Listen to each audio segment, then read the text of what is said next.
service today. We thank God because of blessing us with this day. The word of God says, this is the day the Lord has made. We shall rejoice and be glad in it. We are also glad because it's a Pentecost Sunday, and we appreciate the Lord for His faithfulness. I want us to pray as we begin our service.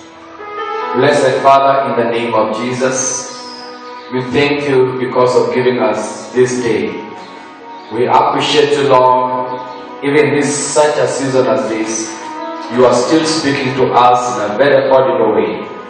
And Father, our hearts are open to you today as we worship you and as we receive your word today, King of glory. May you speak to our hearts. May you minister to our lives, minister to our families, minister to our city, and minister to our nation. We love you and we appreciate you. In Jesus' name I pray. Amen. What's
Tunaheshimu jina lako mchana wa leo, tunakubariki Mungu wa Israeli. Haleluya, asante Bwana,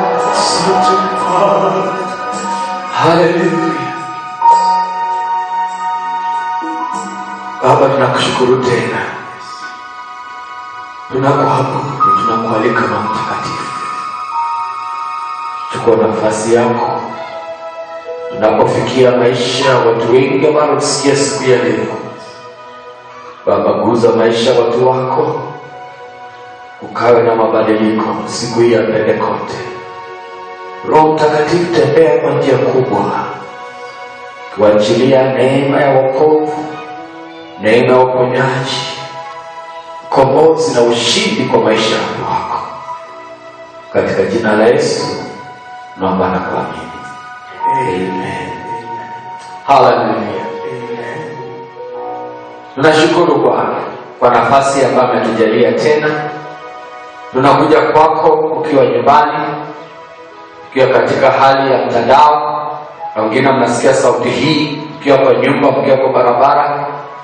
Wherever you're listening to us, we thank God because of this day. And being a Pentecost Sunday, the Bible says on this day, the Spirit of the Lord fell upon the 120 disciples who are praying in the upper room. And they were all filled with the Holy Spirit. In Acts chapter 2 and verse 1 to 4. And the Bible says Peter stood up to preach the gospel. And 3,000 people gave their lives to Christ. And that is how the church began. Today, we celebrate the beginning of the church. And as I share the word of God, the Lord has impressed on my heart to share about restoration is coming. Last Sunday I shared about the revival is coming. And today, the message is the restoration is coming. Urejesho unakuja.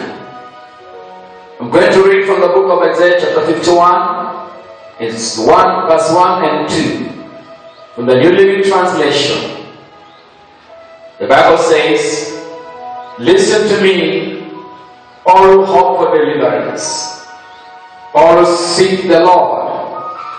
Consider the rock from which you are cut out, the quarry from which you are mined. Yes, think about Abraham, your ancestor, and Sarah, who gave birth to your nation. Abraham was only one man, one according. But when I blessed him, he became a great nation. We thank God because there is a promise of the restoration that is coming. And the Bible is very clear, it says, listen to me, all those are hoping for deliverance. We are in a such time that is so interesting in the history of the world. There is a time that we go down in history, and when we look back, we shall remember that the Lord sustained His people. There is hope for deliverance that is coming. And we want to thank God because the Bible says, all those who seek Him, they have that hope. When you read the book of Joel chapter 2, in verse 25, Joel, the prophet of God, just like Isaiah, is living in our time. In chapter 2, verse 25, specifically from the New King James Version, the Bible says, So I will restore to you the years that the swarming locust has eaten. The crawling locust, the consuming locust, and the chewing locust, my great army which I sent among you. I will restore to you the years that the locusts have eaten. I will restore to you the days, the months, and the weeks that COVID-19 has eaten. And there is a promise of restoration. The Bible says, the crawling locusts, these are the hopping locusts, these are the cankerworms. It talks about the consuming locusts. These are the streaming or the caterpillar, the chewing locust. 4 types of locusts that are mentioned in this scripture. And every type of that locust eat a certain part of a tree. There is the one that eats the leaves. There is the one that eats the stem. There is another one that eats the bark of a tree. And there is another one that eats the roots of a tree. In other words, this is total destruction. But God is saying He's going to restore the years that the enemy has destroyed. What He has eaten, even the roots of your blessings, the bark of your blessings, the leaves of your blessings. God is saying to us, there is restoration that is coming. God is going to restore to the faithful who have stood firm in this time of COVID-19. This is a testing time. And the Lord has a marking scheme. And also going to remain faithful in this time of preparation. After COVID-19, the Lord is going to restore to you what the locust had eaten. I want to encourage you, brothers and sisters, be faithful, remain faithful to what the Lord is saying to you, and to your duty and your obligation as a child of God. And for those ones who are not in the kingdom, those who are born again, I'm encouraging you to give your life to Jesus. Because of the COVID-19, God is restoring what the enemy has stolen to the faithful, not just to anybody. Kiswahili kinasema kwamba nitawalipa kwa ajili ya miaka ile iliyoliwa na nzige. Mungu anaenda kutulipa wapenda. Mungu anaenda kulipa ile miaka imekulwa na nzige, ile miaka imekulwa na parare, ile miaka imekulwa na madumadu na donatu, ambayo ilikuwa ni jeshi la Mungu kubwa. Mungu anasema kwamba anaenda kutulipa. Na ni vizuri kujua kwamba Mungu anapoenda kurejesha, atarejesha kwa wale ambao wamekuwa waaminifu. Wakati huu ni wakati wa kubaki mwaminifu, si wakati ambao unakosa kuwa mwaminifu. Mungu anahitaji uaminifu katika maisha ya kiroho, katika maneno yako, katika maombi yako. Mungu anahitaji uaminifu katika fedha zako, na hao ndio Mungu anaenda kurejeshea baada ya janga hili ya COVID-19. Hili janga linaenda kuisha, lakini baada ya kuisha, wale ambao watarejeshwa miaka bado yamekuja ni wale ambao wamekuwa waaminifu. God reminded His people of the spiritual heritage. Abraham and Sarah. Abraham became much because of his faithfulness. Ibrahimu alibaki mwaminifu, ndio Mungu alitimiza ahadi zake na kusudi zake katika maisha yake. If you remain faithful, more is going to come from you. The Lord is going to do much more in your life and in my life. In the book of Isaiah 51 and verse 14, the Bible says, soon all you captives will be released.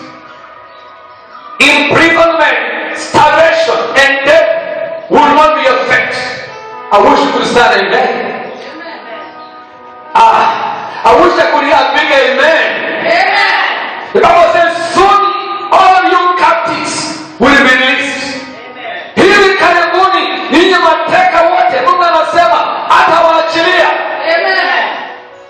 Wale ambao wamefungwa katika jela, wale ambao wamekosa chakula na starving, na wale ambao kifo kinawakadolea macho, Mungu anasema kwamba anaondoa haya yote.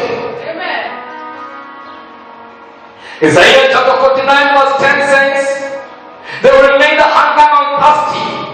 The searing sun will not reach them anymore. For the Lord in His mercy will lead them. He will lead them beside cool waters.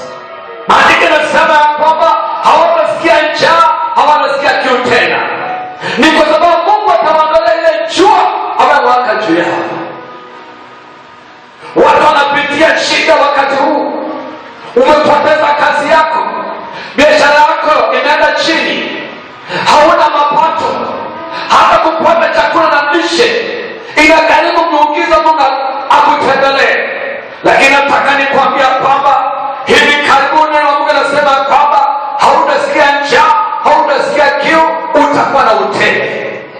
Bali kuwa mwaminifu na utaona nguvu za Mungu.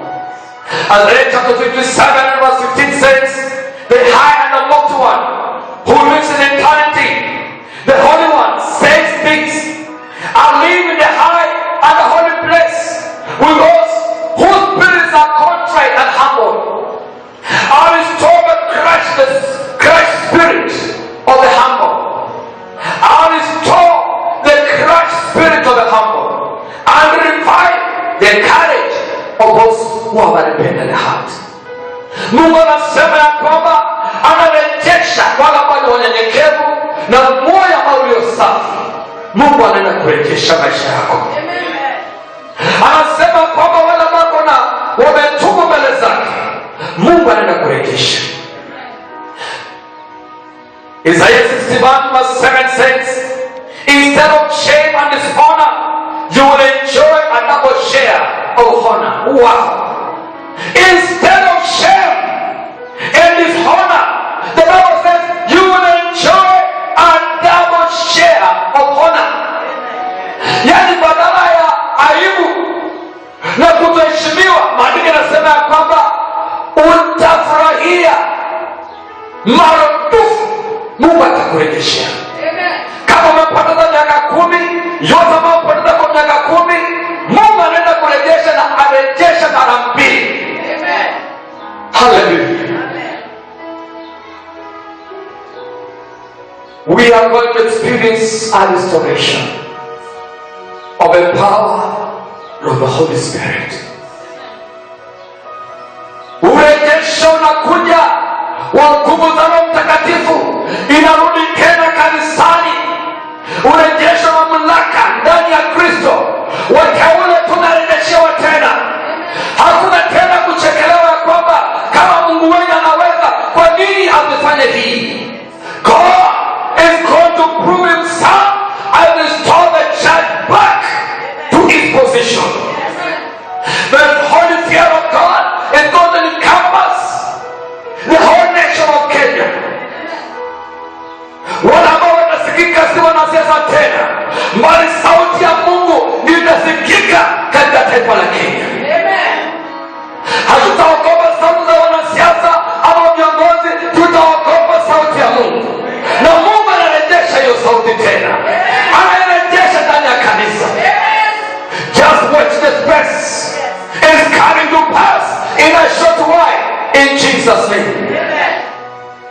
Nataka nikwambia kwamba a great move of the Holy Spirit is going to sit even a greater power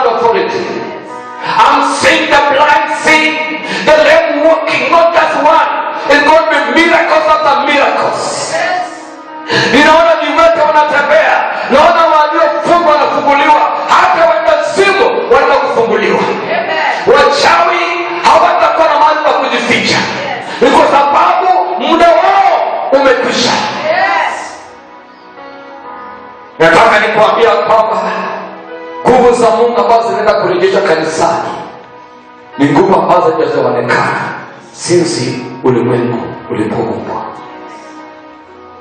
Nataka nikutie moyo wewe ambao humjui Yesu. In the book of Hebrews chapter 2 and verse 3, the Bible says, how shall we escape if we neglect so great a salvation? How can you escape if you neglect such a great salvation? Utakimbilia wapi ukipuuza na kukataa wokovu namna hii ambao ulipiwa gharama na Yesu pale msalabani? Nataka nikutia moyo kwamba Yesu anakupenda. Na nataka niombe na wewe. Nasema ya kwamba mtumishi wa Mungu, omba nani? Kwanza nimpe Yesu maisha yako. Repeat this words after me, giving your life to Jesus. Say, Father, in the name of Jesus, I am a sinner. I come to you. Forgive me and save my heart. Save my life. Write my name in the book of life. Today, I am forgiven and I'm a child of God. Nataka nikuombee wewe ambao unasema kwa mtumishi wa Mungu, mimi ninahitaji. Wewe ni mgonjwa, unahitaji Mungu akutembelea kwa hitaji moja lingine. Penye sauti inafika kwa mtandao na pia katika manyumba na barabara, kila mahali unasikia. Kama wewe ni mgonjwa, kuuza mahali pale ambapo wewe ni mgonjwa, na Mungu anaenda kutendea. Baba, katika jina la Yesu, ninakushukuru kwa sababu ya yule mpendwa, yule rafiki, yule anasikia sauti hii. Na wachia uponyaji sasa katika jina la Yesu. Ninakiri ya kwamba hutakufa, bali utaishi kutangaza wema na fadhili za Mungu. Korona haitagusa maisha yako. Ninatangaza ulinzi wa Mungu na uponyaji sasa utulie kuanzia utosini wa kichwa chako mpaka kwenye nyayo za miguu yako. Maradhi yote na ikauke sasa katika jina la Yesu. Pokea uponyaji katika jina la Yesu. Wewe ambao umeteseka, unasumbuliwa na nguvu za giza, umekaa kwa hofu, ninakemea kila pepo, kila nguvu za giza kinyume na maisha yako katika jina la Yesu.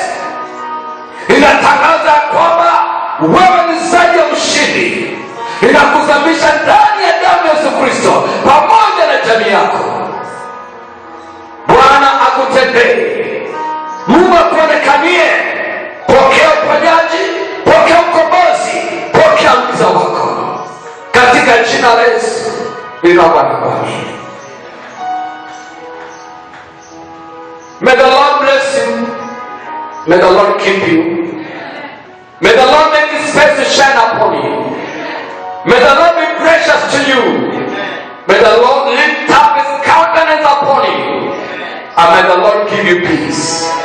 Until next time, stay focused on Jesus and stay blessed. Amen.